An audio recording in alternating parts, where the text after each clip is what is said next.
একটা খাবার খাওয়ার মিনিমাম 8 ঘন্টা পরে আরেকটা খাবার খাওয়া, মিনিমাম 8 আওয়ার্স। 80-85% সমস্যা খাবার থেকে।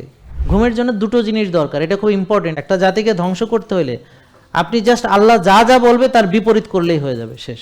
যখনই আমাদের থেকে ভালো খাবার সরিয়ে খারাপ খাবার দিয়ে বাজার সয়লাভ করা হলো এবং আমাদের সাধারণ মানুষের অজ্ঞতা সুযোগ নিয়ে সস্তা অ্যাভেলেবেল খাবার দিয়ে ভর্তি করে দিল, ফার্মের ডিম, চাষের মাছ, চাষের গরু, চাষের ছাগল, চাষের মুরগি, সস্তা খাবার, সস্তা সয়াবিন, এগুলো দিয়ে ভরে ফেললো বাজার, খেয়ে এখন রোগী হচ্ছে। আসসালামু আলাইকুম রহমতুল্লাহ। সবাই ভালো আছেন তো? আলহামদুলিল্লাহ, আল্লাহর দরবারে আমরা লাখো কোটি শুকরিয়া আদায় করছি যে তিনি আমাদেরকে জ্ঞান দিয়েছেন। এই পৃথিবীতে তিনি আমাদের একটি উদ্দেশ্যে পাঠিয়েছেন এবং তিনি আমাদেরকে কিভাবে এই পৃথিবীতে আমরা আমাদের জীবনকে পরিচালনা করব সে বিষয়ে সঠিকভাবে দিক নির্দেশনা দিয়েছেন। এবং পবিত্র কোরআনে তিনি বলেছেন যে তিনি যদি আমাদেরকে না জানাতেন তাহলে আমরা কিভাবে জানতে পারতাম। তো এই জন্যে মানুষ আজকে আশরাফুল মাকলুকাত কেন হয়েছে? জ্ঞানের কারণে। হযরত আদম আলাইহিস সালামকে যে জ্ঞান দেওয়া হয়েছে এবং ফেরেশতাদের উপরে তার যে শ্রেষ্ঠত্ব, মানুষের যে শ্রেষ্ঠত্ব, সেটা এই জ্ঞানভিত্তিক পরীক্ষার মাধ্যমেই আল্লাহ তাআলা পরবর্তীতে হযরত আদম আলাইহিস সালামকে যে বিষয়গুলোর নাম শেখালেন, ফেরেশতাদেরকে জিজ্ঞেস করার পরে তারা এটা বলতে পারল না এবং আদম আলাইহিস সালাম এই নামগুলো বললেন এবং ফেরেশতাদেরকে আল্লাহ নির্দেশ দিলেন এবং তারা সবাই আদম আলাইহিস সালামকে সিজদা করলো, ইবলিস ব্যতীত। তো ইবলিস চায় আপনাদেরকে মূর্খ করে রাখতে, অজ্ঞ করে রাখতে। সে আপনাদেরকে বুঝাবে যে দেখো, তোমরা সব বিষয়ে জ্ঞান অর্জন তোমাদের দরকার নেই। ধরেন ডাক্তারি জ্ঞান অর্জন করবে, তোমরা হলো রুগী, তোমরা কেন ডাক্তারি শিখতে যাবে? তোমরা হলো রুগী, তো রুগীরা হলো ওষুধ খাবে আর ডাক্তারদের টাকা দিবে। তো ইবলিস মানুষকে পরামর্শ দেয় যে আলাদা আলাদা জ্ঞান অর্জন, মানে আলেমরা বিজ্ঞান জানতে পারবে না, আলেমদের কোনো সেল সম্পর্কে ধারণা থাকবে না, আলেমদের কোনো অটোফেজি সম্পর্কে ধারণা থাকবে না, অথচ এটা বিজ্ঞানের বড় আবিষ্কার, রোজার উপর আবিষ্কার হয়েছে, না খেয়ে থাকা অটোফেজি। কিন্তু আলেমরা প্রসেসড ফুড চেনে না, আলট্রা প্রসেসড ফুড চেনে না। আবার ডাক্তাররা আবার মানে কোরআন হাদিসের জ্ঞান ওভাবে রাখে না যেভাবে রাখা উচিত। আর রুগীরা তো রুগী, তারা তো আর ডাক্তারি বিদ্যা শেখার কোনো দরকার নেই। তা এই জন্যে আমাদের ইবলিস চায় যে একদিকে তুমি জ্ঞান অর্জন করবা ঠিকই, কিন্তু আরেকদিকে তুমি মূর্খ থাকবা। তো এই জন্যে আমাদেরকে সে মূর্খ বানিয়ে রেখেছে, যার ফলে আমরা চিনি বেশি, ডায়াবেটিস রোগী। আপনারা সবাই জানেন যে রক্তের চিনি বেড়ে গেলে সেই রোগটা হলো ডায়াবেটিস, জানেন তো নাকি? তা একটা লোকের চিনি বেশি, তাকে 6 বেলা চিনি খাওয়া কত বড় মূর্খামি, ভণ্ডামি। এটা কি করে সম্ভব হয়েছে? এই যারা খায় তারা এই বিষয়ে জানে না বলে ডাক্তাররা তাদেরকে এই পরামর্শ দিতে পারছে এবং তাদেরকে রোগী হিসেবে পুষতে পারতেছে। কিন্তু তাদের যদি নলেজ থাকতো যে ভাতও চিনি, রুটিও চিনি, ফলও চিনি, দুধও চিনি, তা আমার চিনি বেশি, আমি আরও চিনি খাবো, তো আমি কোন বোকা, আমি কোন ধরনের বা কয় নম্বর, তখন সে এটা বুঝতে পারতো। কিন্তু যেহেতু এই বিষয়ে সে জানে না, ফুড সম্পর্কে তার ধারণা নেই, এমনকি মানে মানে অবাক করার মতো ব্যাপার যে জিলাপিকে মানে তৈব মনে করা হয়, অর্থাৎ মসজিদে তবারক হিসেবে জিলাপি দেওয়া হয়, তো পবিত্র জায়গা।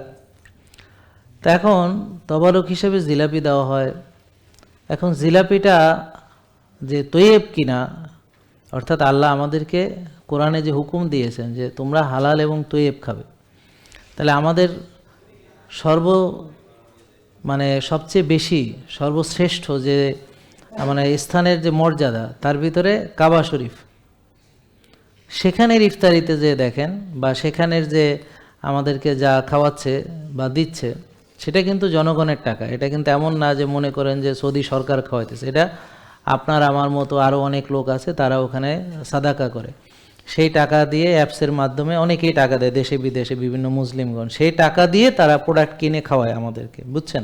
কারো বাড়ির টাকায় খায় না, কারো নিজের কোনো ইনকাম না, আমাদের টাকাই, মানে হয়তো একজন দিছে আর একজন খাচ্ছে। যেমন মসজিদে আমরা ইফতার করি না, ইফতার করলে মসজিদে মুসল্লিরাই টাকা দেয়, কিন্তু মুসল্লিরাই ইফতার করে, ঠিক আছে না?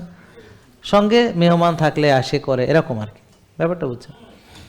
তো এখন যেই প্রোডাক্টগুলো ক্রয় করা হচ্ছে, যারা ক্রয় কমিটির সঙ্গে জড়িত, তারা যেটা কিনছে, এখন তারা যদি ধরেন বাদশার লোক হয় তো তারা টেন্ডার পাইতেছে, তারাই কিনতেছে। তো এখন তারা আমাদেরকে কি খাওয়াচ্ছে, বা আমরা তো আর ওদের কাছে খাইতেও চাই নাই। তাহলে পবিত্র জায়গাতে এই যে প্রসেসড আল্ট্রা প্রসেসড ফুড যে তৈয়েব কিনা, এই তৈয়েব খাবার কি এটা না জানার ফলে আলেমরা ওই পবিত্রতম স্থানে এমন খাবার ঢুকছে যেই খাবার খাইতে আল্লাহ কোরআনে নিষেধ করেছেন। যেমন হারাম খেতে নিষেধ করেছেন, বলেছেন হালাল খাও, তেমনি উৎকৃষ্ট খাবার খেতে নিষেধ করেছেন, অর্থাৎ তৈয়েব খেতে। তার মানে তৈয়েব খাবার নির্দেশ দেওয়া মানেই তো বাকি খাবারগুলো আমরা যেন অ্যাভয়েড করি। আর তা নাহলে তো বলারই দরকার ছিল না, তাহলে তো তৈয়েব শব্দটা কোরআনে আসারই দরকার নেই, শুধু হালাল বলেই আল্লাহ ছেড়ে দিতেন। একটা জাতিকে ধ্বংস করতে হলে আপনি জাস্ট আল্লাহ যা যা বলবে তার বিপরীত করলেই হয়ে যাবে, শেষ। তাহলে ইবলিসের শয়তানি করাটা সহজ। আল্লাহ কইছে ডাইন, ও কবে বাম। আল্লাহ কইছে রাতে ঘুমাইতে, ও কবে রাত জেগে থাক।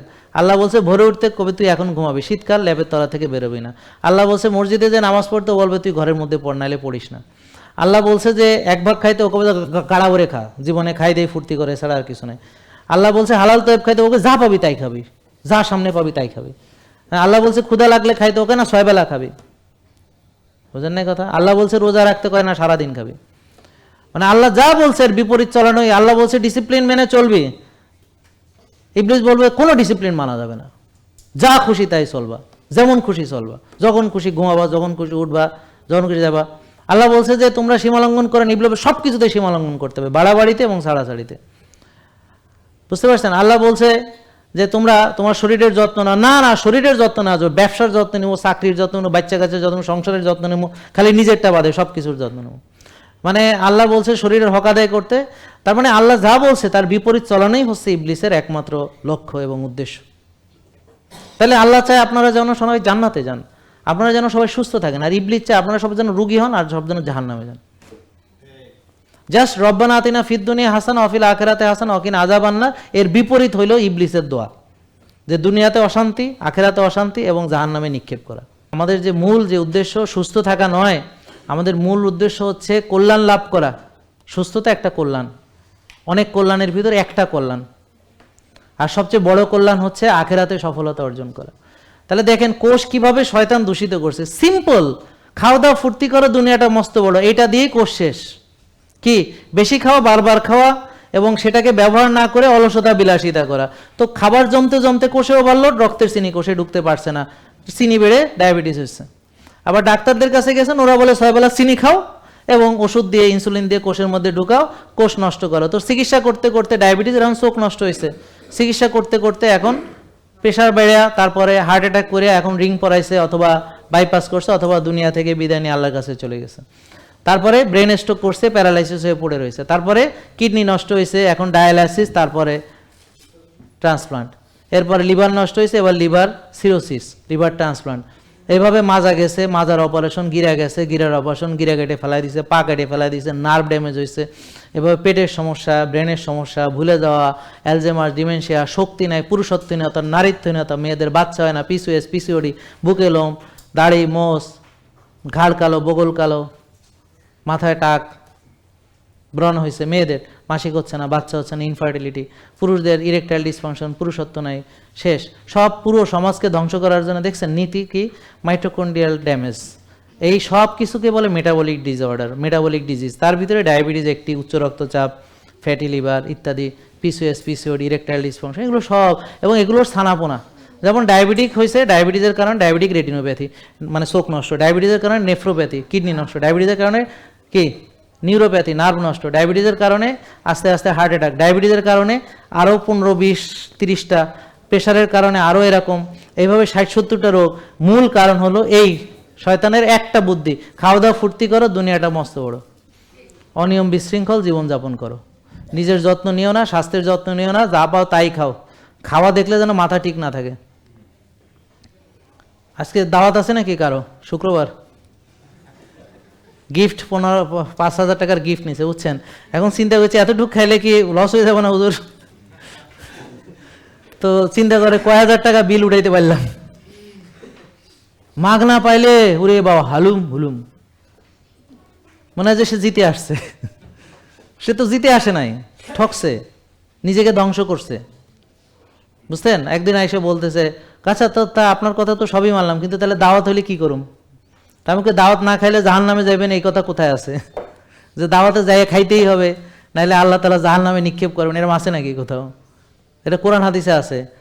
তো আপনি দাওয়াত খাবেন, অসুবিধা নেই, আপনার তরিকাতে হলে খাবেন, নাহলে আপনি একটা চিন্তা করবেন বাসা থেকে খেয়ে যায়, ওখানে গিয়ে জাস্ট একটু মুখ রক্ষা করে আসলাম, বা একটু সবজি নিয়ে নাড়াচাড়া করলাম, বা কুসুমটা ডিমের ভিতর থেকে বাইর করলাম, যদিও সেটা ফার্মের ডিম। কেউ আছে কয় যে স্যার আমি ভাত দিয়ে মাইখা মাংস খাইছি, ঠিক আছে, কিন্তু মাংস তো সয়াবিন তেলে অলরেডি চুবাইয়া দিছে, তার মধ্যে আবার দিছে চিনি, তার মধ্যে আবার ওই যে আরও কত কি দেয় না, গন্ধের জন্যে, সুবাসের জন্যে, তারপর হচ্ছে মানে কি বলে কালারের জন্যে, তারপর মনোসোডিয়াম গ্লুটামেট, এমএসজি, কত কি দেয়। আমি বাবুর্চিদের সাথে কথা বলি তো, আর রেস্টুরেন্ট এখন আমার আছে, আর ওরা তো শেফরা কি করে আমি জানি না, আমি তো যেখানেই যাই ওরা তো আসে, শেফরা তো জানে যে আমার নিজেরও আছে, ওই আমাদের ইন্টারন্যাশনাল শেফ আছে, তো ওরা তো ভালো করেই চিনে আমাকে। তো ওরা আমি গেলে অবশ্য আমাকে আলাদাভাবে ওরা বলে, স্যার আপনি এটা খাইতে পারবেন, ওরাই বলে যে এর মধ্যে এইটা আছে, বুঝছেন? ওই যে মুরগির যে পাউডার দেয় না, এর মধ্যে এমএসজি দেওয়া থাকে। এবং দেখবেন যে ওদের তরকারি এত টেস্ট হয় কেন, বাসায় বইয়ের রান্না এত টেস্ট হয় না কেন? কারণ ভূত আর এমএসজি দেয় না, ভূত আর ওইসব কেমিক্যাল দেয় না, এই জন্যে। বুঝতে পারছেন? তো যাই হোক, তা এখন এই মেটাবলিজমকে টার্গেট করেছে ইবলিস, বুঝতে পারছেন? আর এর দোসর হলো যারা এই রোগ পুষতে আপনাদেরকে পরামর্শ দেয় যে ডায়াবেটিস রোগী চিনি বেশি, 6 বেলা চিনি খাও, আর ওষুধ হচ্ছে আপনার গড, আপনাকে ভালো করবে ওষুধ, বুঝতে পারছেন? আপনার গড ওষুধ, আর নিয়ার টু গড হলো ডক্টর, নেক্সট টু গড, নাউজুবিল্লাহ, এইসব কথা বলে মানুষ। ডাক্তারকে বলে নেক্সট টু গড কেউ নেই, এটা ইউরোপিয়ান কথাবার্তা, ওরা বলে আর কি, এরা বলে নেক্সট টু গড বলে, নাউজুবিল্লাহ। তো এগুলো ইমান থাকবে না, এসব কথা আমরা বলতে পারি না। তো আমরা এখানে, আপনারা যারা এসেছেন, একটু পরে স্যার আমার এই রোগ ভালো হবে কিনা, ভাই বিশ্বাস করেন আমি একটা কথা বলি, আমাদের এখানে কোনো রোগেরই চিকিৎসা হয় না, বিলিভ মি। আমরা কোনো রোগ ভিত্তিক চিকিৎসা করি না, বিলিভ মি। বুঝতে পারছেন? এই যারা ভালো হয়েছে ওদেরকে জিজ্ঞেস করেন, এখানে রোগ ভিত্তিক চিকিৎসা হয় না। আপনি যেভাবে চলাচিত ওভাবে চললে ভাই আপনার কোনো রোগ থাকবে না ভাই। যেমন একজনের ডায়াবেটিস ছিল, এখন নাই, কারণ সে কোষ খালি করে ফেলছে। তাহলে কোষ ভরাট হয়েছে, ডায়াবেটিস হয়েছে, বুঝতে পারছেন? তো এখন কোষে চর্বি, ইনসুলিন, এখন না ইনসুলিন আছে কিন্তু কোষ বাধা দেয় ইনসুলিনকে, এখন চিনি ঢুকতে পারে না, এখন ইনসুলিন তো আছে কিন্তু কাজ করতে পারতেছে না, এটাই ইনসুলিন রেজিস্ট্যান্স। এটা হলো হোমায়ার দিয়ে বোঝা যাবে। তাহলে হোমায়ার বেশি থাকলে কি বুঝবো যে কোষে ওভারলোড আছে। এখন ওভারলোড কীভাবে হয়েছে, এতক্ষণ আলোচনা পর নিশ্চয়ই আপনাদের বুঝতে কোনো অসুবিধা হয়নি। ওভারলোড হয়েছে, বেশি খাইছি, বারবার খাইছি, টেনশন করছি, রাত জাগছি, অনিয়ম করছি, বিশৃঙ্খল জীবনযাপন করছি, রোদ্রে যায় নাই, ঘাসে হাঁটি নাই, নিজের যত্ন নেই নেই। নিজে যে একটা মানুষ, এটা যে যত্নের দরকার, এটা মাথার মধ্যেই নাই। কেউ সংসার নিয়ে আসে, কেউ সলমায়া মানুষ করা নিয়ে আসে, হ্যাঁ, কেউ ব্যবসা নিয়ে আসে, কেউ টাকা ইনকাম করার ধান্দায় আছে, কেউ ওয়াজ নসিহত করতেছে, শীতকালে এক রাতে ঘুমায় নেই, শীতকালে এক রাতে ঘুমায় নেই, এলাকাবাসীকে ঘুমাইতে দেয় নাই, 12টা 1টা পর্যন্ত মোনাজাত দিচ্ছে রাত 12:30টায়। আমি গেছিলাম একবার ওই যে শেরপুরে, তা ওখানে যিনি আসছেন বক্তা, 2 লক্ষ টাকা দিয়ে তাকে নিয়ে আসছে আর কি। তো তাহলে এক জায়গায় গেলে যদি 2 লক্ষ করে হয় সপ্তাহে, যদি তাহলে এরকম মনে করেন, যদি সে এই সিজনে চিন্তা করে যে এই 2 মাস কোপামু, তাহলে 60 দিনে কত লাখ, মানে যদি প্রতিদিন পারে, তাহলে ঘুম দরকার নাকি আগে এই সিজনটা শেষ করা দরকার? আগে এই সিজনটা শেষ করা দরকার, পরে সারা বছর আছে দেখা যাবে। ভাই টাকার কাছে সবাই, বুঝছেন, বলে যে এই হুজুরকে 1 বছর আগে সিরিয়াল দিয়ে আনছি, 1 বছর আগে সিরিয়াল দেওয়া লাগছে। বুঝতে পারছেন? এটা একদম আমার মানে নিজস্ব লোক, ওটা তো আমি জানি, কথা তো সত্যি। 1 বছর আগে সিরিয়াল দিছে, 2 লাখ টাকা। তা এখন ইনি কি এখন ঘুমাবে নাকি ওয়াজি করে বেড়াবে? হ্যাঁ, তাহলে এখন রাসূল সাল্লাল্লাহু আলাইহি ওয়াসাল্লাম বলেছেন এশার পরে কথা বলা উনি পছন্দ করতেন না, আর এশার আগে ঘুমানো পছন্দ করতেন না, আছে তো নাকি? আচ্ছা, এখন বুঝলাম এলাকাবাসীর জন্য একদিন, কিন্তু আপনার জন্য তো এখন প্রতিদিন। তাহলে আপনি নিজের ভালোটা আগে বোঝেন না, নিজের ভালোটা বোঝেন যে আপনি কি ইসলামের ভিতরে আছেন না ইসলামের বাইরে চলে গেছেন। তাহলে আমরা যে কোনো কারণে যদি ইসলামের বাইরে চলে যাই, এই ব্যাপারে একটা কড়া হাদিস আছে, এটা সাহাবাগণ আলোচনা করছিলেন। একজন বললেন যে আমি সারা বছর রোজা রাখুম, আরেকজন বলছেন এরকম, আপনারা পাইছেন হাদিসটা? রাসূল সাল্লাল্লাহু আলাইহি ওয়াসাল্লাম বলেছেন, দেখো আমি নামাজও পড়ি, আমি রোজাও রাখি, আমি বাজারও করি, আমার বিবি সন্তান আছে আছে বলছেন না? তার মানে এবং বলেছেন এই কথা যে তোমরা আমাকে আল্লাহর চেয়ে বেশি, আল্লাহকে আমার চেয়ে বেশি ভয় তোমরা পাও না। তার মানে আমরা যদি ইবাদতে বা কোনো কিছুতে বা দিন প্রচারে যদি রাসূল সাল্লাল্লাহু আলাইহি ওয়াসাল্লামকে ওভারটেক করি, তাহলে সেটা খুব একটা ভালো হবে না। তো এই জন্যে ফজরের পর আপনারা ভাই বয়ান শুরু করে দেন, আর এশার মধ্যে বয়ান শেষ করেন, এটাই সবার জন্য কল্যাণ। এবং অনেকে এটা করতেছে, এবং কয়েকজন আলেম আমাকে বলছে আমরা কিন্তু আপনার কথা উদ্বুদ্ধ হয়েছি, কয়েকজন বলছে আমাকে যে আপনার কথা উদ্বুদ্ধ হয়ে আমরা এটা চেঞ্জ করছি। বা আমার কাছে বেশ কয়েকজন আলেম আসছে, ওনাদেরকে আমি বুঝাই বলছি, কোরআন হাদিসের দলিল দিয়ে বুঝাই বলছি, বলার পরে বলে যে আমি এবার আমার ওয়াজের শিডিউল চেঞ্জ করুম। তাই আমি বললাম ভাই রিজিক তো আল্লাহর পক্ষ থেকে আসে, আপনার যদি টাইম শিডিউলের সাথে ওরা অ্যাডজাস্ট করে না করে আপনি যাবেন না, দেখবেন আপনাকে নেওয়ার লোকের অভাব হবে না। ঘটনা তাই ঘটছে, ব্যাপারটা বুঝতে পারছেন? তা আমি যেমন ধরেন এখানে সবাই আজকে আমার রুগী, ঠিক? তাই সবাই আজকে আমাকে দেখাবেন, যদি আমি দেখি দেখবেন না, দেখাবেন না? না দেখবেন তো, মানে দেখাবেন আমারে আজকে, দেখাইতে রাজি আছেন? আচ্ছা ঠিক আছে, টাকা নেওয়া না নেওয়া পরের কথা, দেখাইতে রাজি কিনা? এখন এই সব রুগী যদি আজকে দেখি, আমি কি হব? আর একটা রুগী। এখন ডিমান্ড থাকলেই তো আপনাকে সেখানে সাড়া দেওয়ার সুযোগ নাই। আমি কি ডিমান্ড থাকলেই সাড়া দিতে পারবো না? তাহলে কি করতে হবে? আমাকেও আমার লাইফস্টাইল মানার পাশাপাশি আপনাদের জন্য আমি কি করছি, ডাক্তার রেখে দিচ্ছি, কোনো টাকা লাগতেছে না, ডাক্তার আপনাকে বুঝাবে, আমি এখানে বুঝাচ্ছি, আপনি আমার রুমে আসলে 10 মিনিটের বেশি থাকতে পারবেন না, কিন্তু এখানে আমি কয়েক ঘন্টা ধরে বুঝাচ্ছি।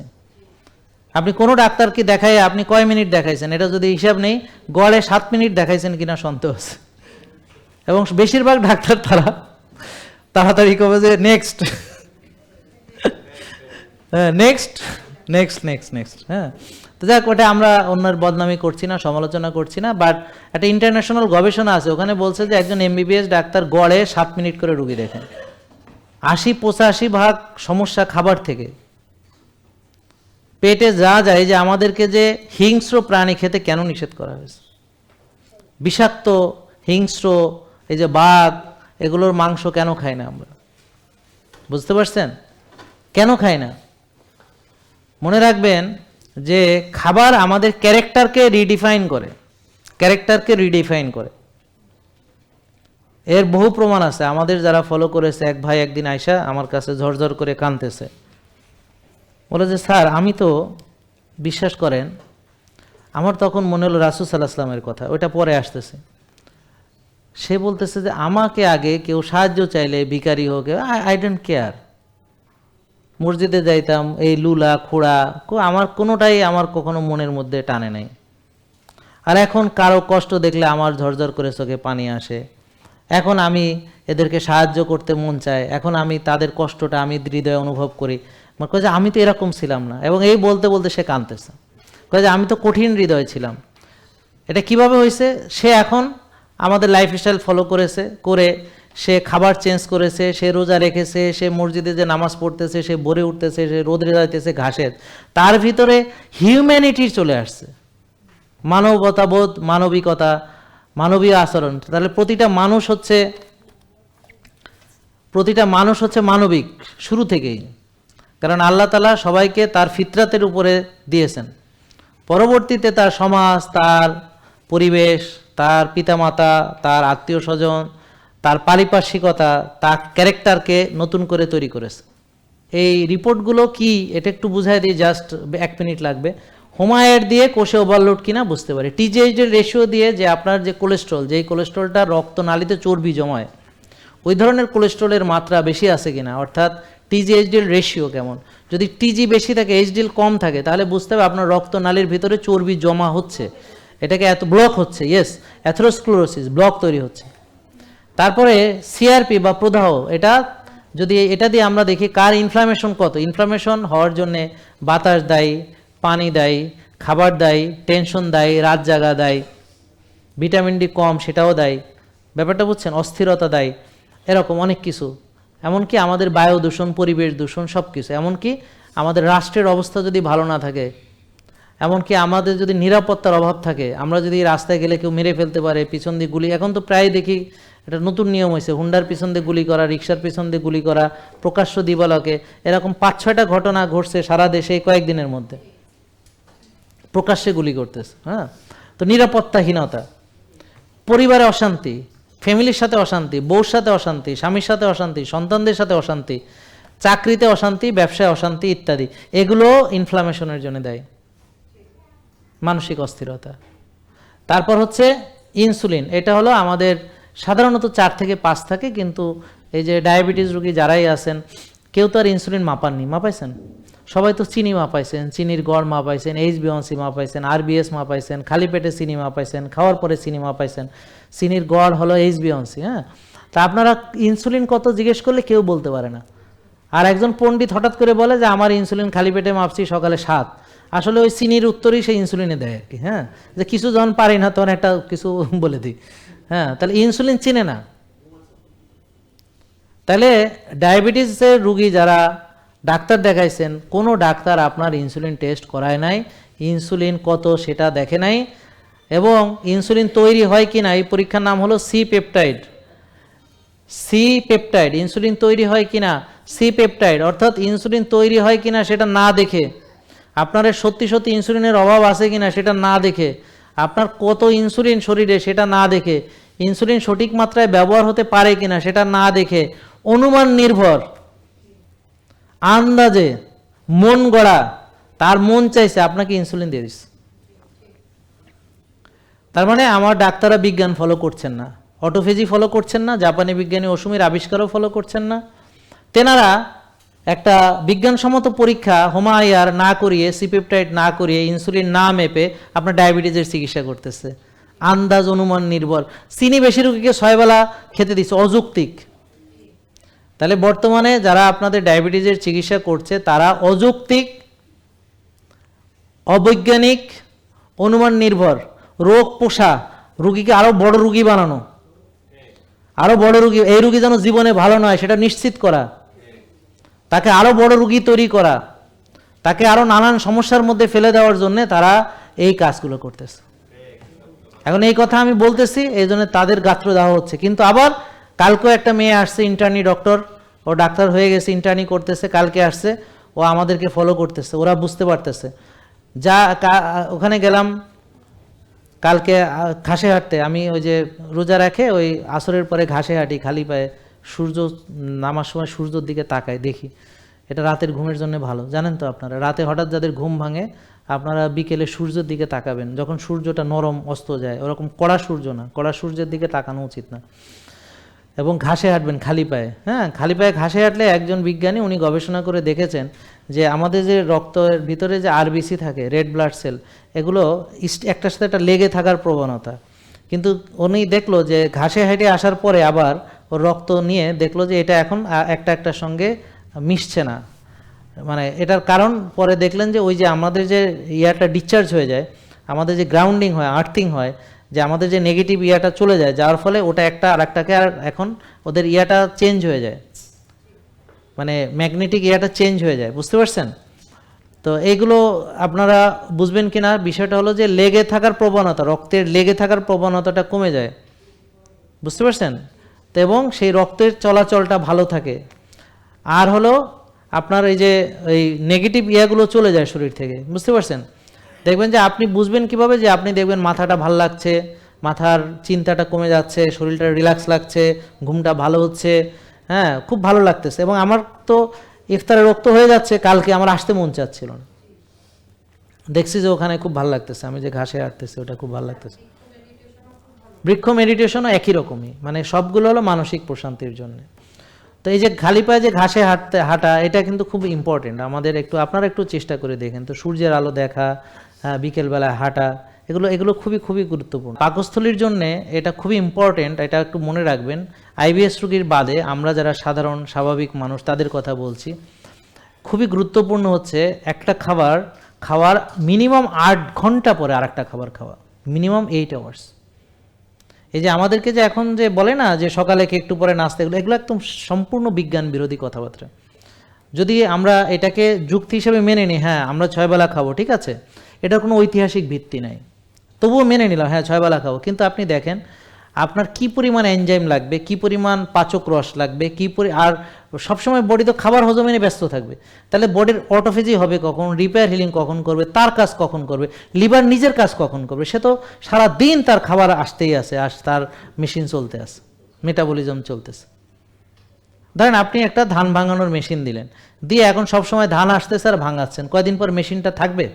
নষ্ট হয়ে যাবে না? তাহলে আপনি কি বলবেন, তাহলে আমাকে একটা বিশ্রাম দাও, মেশিনের একটা বিশ্রাম লাগবে, যে এই এতটার থেকে আপনি লিফট আছে না বাসায় আপনাদের অনেকের, বলে না যে এই 1 ঘন্টা 2 ঘন্টা লিফট বন্ধ থাকবে বলে না কেন? তা আমরা কোন মনে করেন যে অটোমেটিক মেশিন, যে সারা দিন খাবো আর সারা দিন আমার মেটাবলিজম চলবে, এটা কি কোনো যুক্তির কথা? তাইলে বাস্তবসম্মত হলো আপনি মানে গ্যাপগুলো বলছি, একটা খাবার খাওয়ার মিনিমাম 8 ঘন্টা পরে আরেকটা খাবার খাওয়া উচিত, এ হচ্ছে আমাদের পলিসি, এটা হলো স্বাস্থ্যসম্মত। আর আমাদের প্রয়োজন অনুযায়ী, যেমন ধরেন কারো যদি দরকার থাকে সেটা ভিন্ন ব্যাপার, ওই যে বললাম যারা খেতে পারে না, অনেক শুকায় গেছে, কঙ্কাল হয়ে গেছে, তাকে হয়তো আমি 90 গ্রাম প্রোটিন খেতে দিলাম, এই 90 গ্রাম প্রোটিন একসাথে খেলে ও পেট ফেটে যাবে, ও মরে যাবে, বমি করবে, বুঝতে পারছেন? ও কি করবে, প্রথমেই তো আসে 90 গ্রাম খাইতে পারে না। আপনি যা পারেন একটু সকালে একটা ডিম খান, একটু পরে আবার একটু মাছ খান, বা আরেকটু পরে আবার একটা মাংস খান, আবার একটু ডিম খান, এভাবে ভাগ ভাগ করে দেখেন সারাদিন ব্যাপী সে সকাল থেকে সন্ধ্যা 6টার মধ্যে খান। জেকে লাইফস্টাইল, ওষুধ মুক্ত সুস্থ জীবন।